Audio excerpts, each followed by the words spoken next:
बिस्मिल्लाहिर्रहमानिर्रहीम, अस्सलामु अलैकुम। आपको खुशामदीद कहते हैं बोल न्यूज हेडक्वार्टर्स में। मैं हूं आपके साथ सलमान मिर्जा। मैं हूं महविश तबस्सुम और मैं हूं बुशरा हक।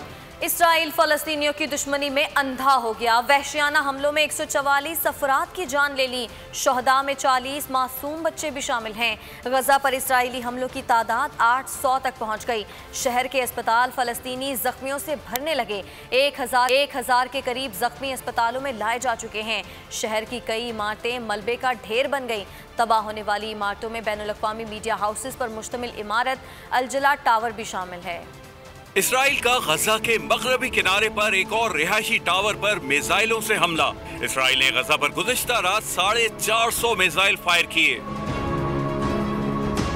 गजा के कई इलाकों से तबाह हाल। फलस्तीनी खानदानों ने नकल मकानी शुरू कर दी। अल-शती के इलाके में इसराइली फजाइया ने हमास के सीनियर कमांडर अबू यूसुफ के घर को निशाना बनाया। खान यूनुस में मुजाहरा करने वाले फलस्तीनियों को मुंतशिर करने के लिए इसराइली पुलिस ने आंसू गैस की शेलिंग की, जबकि इसराइली फौज ने ड्रोन इस्तेमाल किए। अमेरिका खुलकर इसराइल की पुष्ट पनाही करने लगा। इसराइली जारहियत पर सलामती कौंसिल इजलास को मौखर करा दिया। अमरीकी वजीर खारजा कहते हैं हमास की जानिब से इसराइल पर रॉकेट हमले बंद किए जाएं। चीन ने इजलास मौखर करने पर तशवीश का इजहार कर दिया। अमरीकी रुकन कांग्रेस रशीदा तलीब गजा की सूरत हाल पर आपदीदा हो गई। कांग्रेस पे इजहार ख्याल किया कि इसराइल की गैर मशरूत हिमायत से फलस्तीनियों की जिंदगियां मिट रही हैं। रशीदा तलीब ने इसराइल के लिए अमरीकी इमदाद आलमी इंसानी हुकूक की पासदारी से मशरूत करने का मुतालबा किया। खारजा शाह महमूद कुरैशी कहते हैं कि मस्जिद अक्सा की बेहुरमती का तदारुक करना होगा। बोल न्यूज़ से गुफ्तगू में शाह महमूद कुरैशी ने यह कहा कि सिक्योरिटी काउंसिल का कल होने वाला इजलास बहुत अहम है। OIC फोरम फलस्तीनियों की आवाज़ आगे बढ़ाने में किरदार अदा कर सकता है। जो सलामती काउंसिल की करारदादें हैं उनकी बुनियाद पर फलस्तीन के मसले को और फलस्तीनियों के हकूक़ का उनका हल होना चाहिए।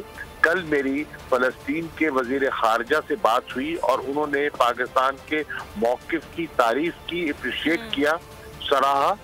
और इंशाअल्लाह कल मुझे उम्मीद है कि जो OIC की मिनिस्ट्रियल मीटिंग है उसमें वो अपना जो मुफस्सिल बयान है और फलस्तीनियों का नुक्ता नज़र करेंगे और मुझे मौका मिलेगा कि पाकिस्तान के आवाम की जज्बात की मैं तर्जुमानी कर सकूं। मुझे ये भी उम्मीद है कि कल सिक्योरिटी काउंसिल का जो इजलास हो रहा है वो बड़ा अहमियत का हामिल है और वो कोई डिप्लोमेटिक रास्ता निकालने की कोशिश करेगा। OIC के किरदार को इतना अहम नहीं समझते। धमाकों की गूंज में मदद की पुकार, निहत्ते खून में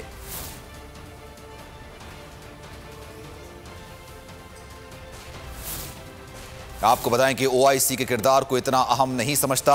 असल फैसला सलामती कौंसिल के इजलास में होना है। वजीर दाखिला शेख रशीद की बोल न्यूज़ से खुसूसी गुफ्तगू। कहा सिक्योरिटी कौंसिल में चीन के किरदार की बहुत अहमियत है। सिफारती सतह पर फलस्तीन और सऊदी अरब में राब्ते में हैं। मुस्लिम ममालिक में इसराइल के खिलाफ शदीद जज्बात हैं।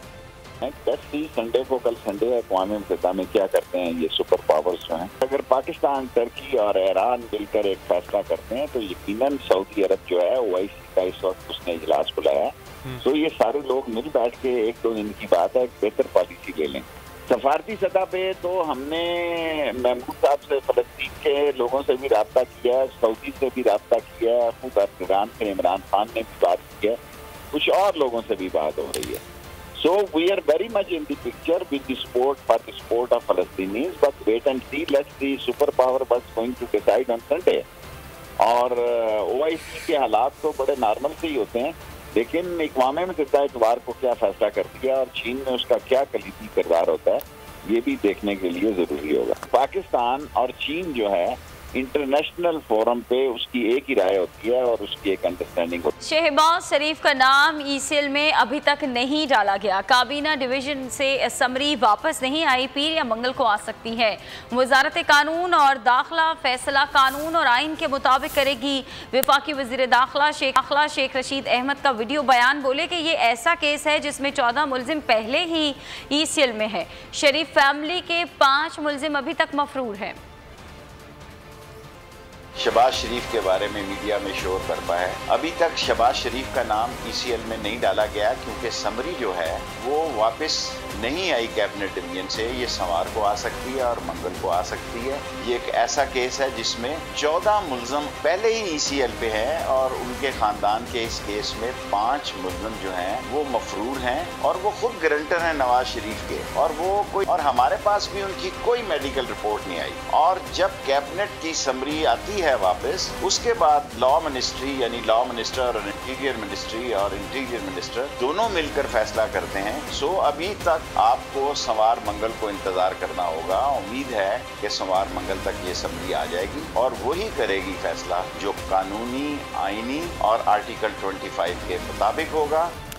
रावलपिंडी रिंग रोड स्कैंडल में बेज़ाब्तगियों से मुतालिक फैक्ट फाइंडिंग रिपोर्ट मुकम्मल कर ली गई। इस स्कैंडल में साबिक कमिश्नर रावलपिंडी मोहम्मद महमूद समेत बड़े नाम और हाउसिंग सोसाइटीज में मुलव्वस होने का इंकशाफ हुआ है। वज़ीर आला पंजाब ने रिपोर्ट पब्लिक करने की मंजूरी दे दी।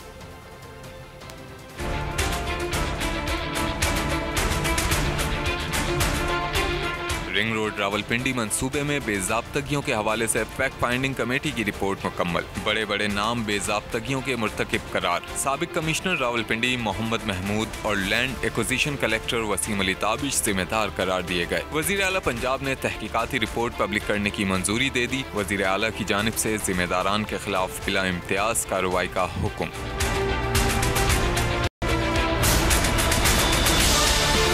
रिपोर्ट के मतन में मौजूद सिफारिशात पर मनोअन अमल दरामद के अहकामात जारी कर दिए गए। रिपोर्ट में मोहम्मद महमूद और वसीम अली ताबिश का केस नैब को भिजवाने की सिफारिशात पेश की गई हैं। रिपोर्ट के मुताबिक FPR और FIA को 12 मुख्तलिफ हाउसिंग सोसाइटीज और प्रॉपर्टीज से मुतालिक छानबीन की जिम्मेदारी दी जाएगी।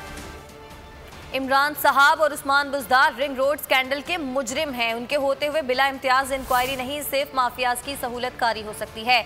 मरियम औरंगजेब की लफ्जी गोलाबारी, कहा ये बेज़ाब्तिया नहीं 25 अरब से जायद का डाका है।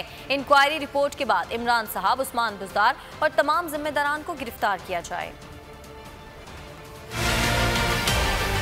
Ring road scandal, Maryam Aurangzeb ने वज़ीर आज़म और वज़ीर आला पंजाब को मुजरिम करार दे दिया। गिरफ्तारी का मुतालबा कर दिया। नून लीग की तर्जुमान हुकूमत पर बरस पड़ी। कहा यह बेज़ाब्तगिया नहीं 25 अरब से जायद का डाका है। इमरान खान और उस्मान बुज़दार को NRO नहीं मिलेगा। इनके होते बिला इम्तियाज इंक्वायरी नहीं, सिर्फ माफियाज की सहूलतकारी हो सकती है। मरियम औरंगजेब ने सवाल उठाया कि रिंग रोड के तमाम फैसले इमरान खान के हुक्म पर उस्मान बुज़दार ने अपने दस्तखत से किए। अब बिला इम्तियाज इंक्वायरी का तमाशा। मुस्लिम लीग नून के मंसूबों को खंगालने के बावजूद ₹1 की करप्शन मिली, न किकबैक्स और न ही बदनवानी। इमरान साहब के अपने फैसलों और दस्तखतों से आटा, चीनी, LNG, दवाई चोरी हुई, फिर इंक्वायरी कमीशन का ड्रामा किया गया।